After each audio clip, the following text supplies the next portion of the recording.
Right. Here's our second one. So let's just mess around again with something. This is not how we solve it, but an example. Or there's no solving, we're proving. I'm sorry, I'm misspeaking already. So here's our definition. Here's our epsilon delta, or the precise definition of the limit. So we're just trying to say, what does this mean? What's this mean when we say the limit as x tends towards a of f of x is equal to L?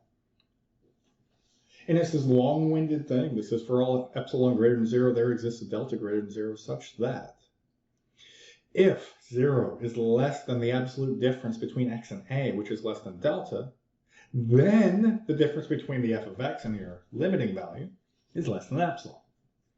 Saying if you get your x values closer and closer to a, your y values will get closer to the freaking limit. That's what this is saying, with a lot of extra craziness. And this is not even written in math. If we were to write this in math, it would be for all epsilon greater than 0, there exists a delta greater than 0, such that, and then we'd write it in that x minus a less than delta implies f of x minus L, which is less than epsilon. So that's the math way of writing it. But if you're not a math major, who gives a shit? Let's go. Okay.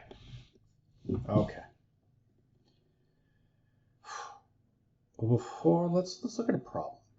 Let's look at one of these. And what I want us to do is I want us to be able to write this. Because this is going to be like a first step that we do on all of these problems. We got to know what A is. We got to know what f of x is. We got to know what L is. Okay. So let's take our first one here. Here it is.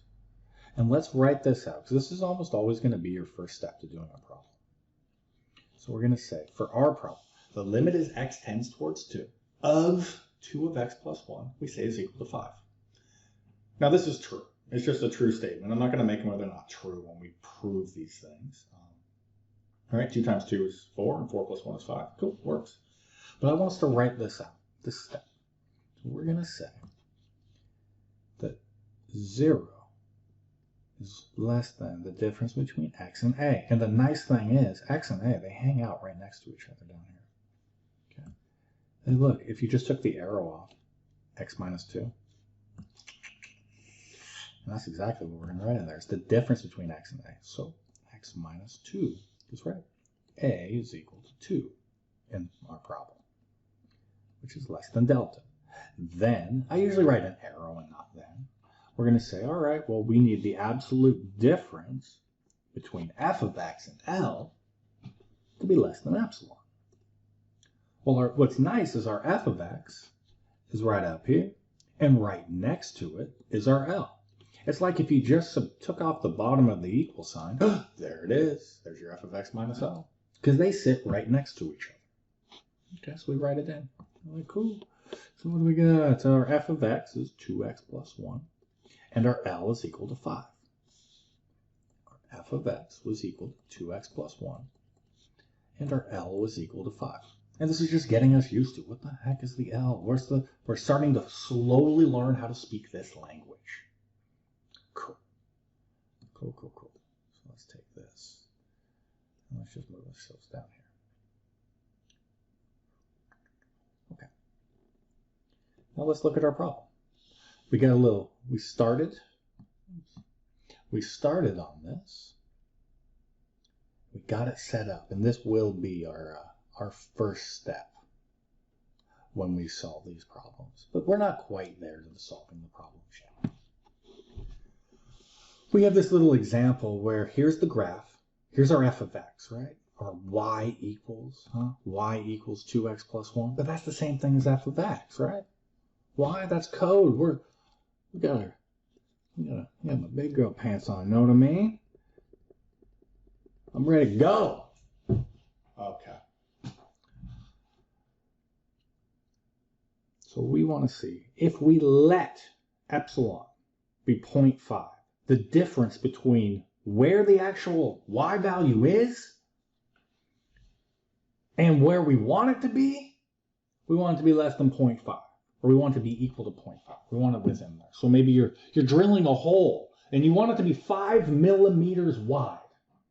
But dude, you can't make it perfectly 5 millimeters, but maybe if you could just keep it between 4.5 and 5.5 millimeters, you'd be super stoked. But you're like, shit, what type of drill bit do I need to make this happen? I don't know. Let's find out. So what we play around with, since we're given epsilon, we're going to play around right here.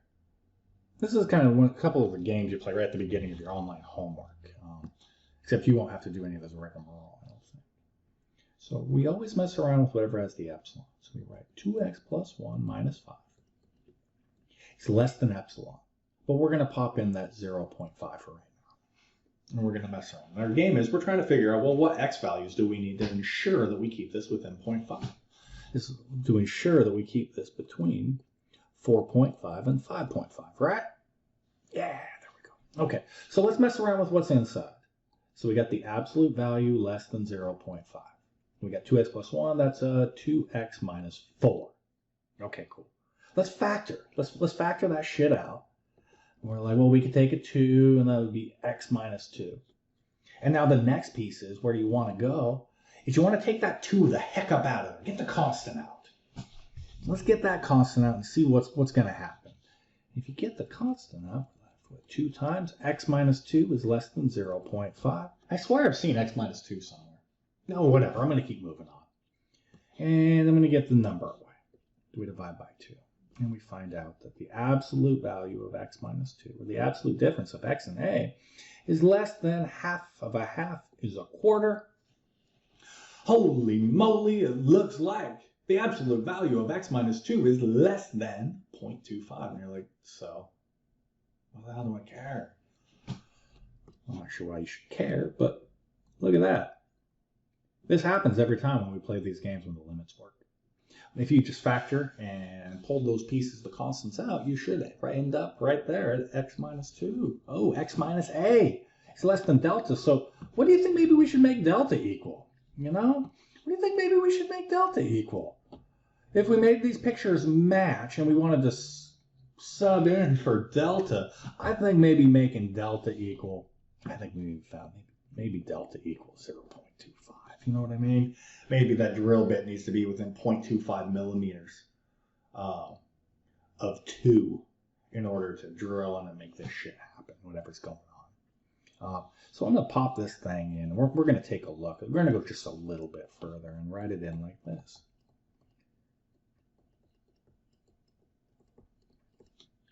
That's how we write that absolute value, and that's what it means. If we add the 2 to both sides, we're going to end up with 1.75. It's less than x is less than 2.25, which is just saying that we needed our frickin' x values to be within 0.25 of 2. So if we were to jump on into here and we're like, well, this one right here, that would need to be 1.75. This one over here would need to be 2.25 in order for us to get that output. So it's like tolerances. This is the game. This is what's going on, except you're not going to be given an epsilon. This part will be different. This part will be different. You won't be given an epsilon. We're just going to get, I don't know, things in terms of each other. So the next video, you're going to see the how-to. What I'm going to ask you to do on an exam.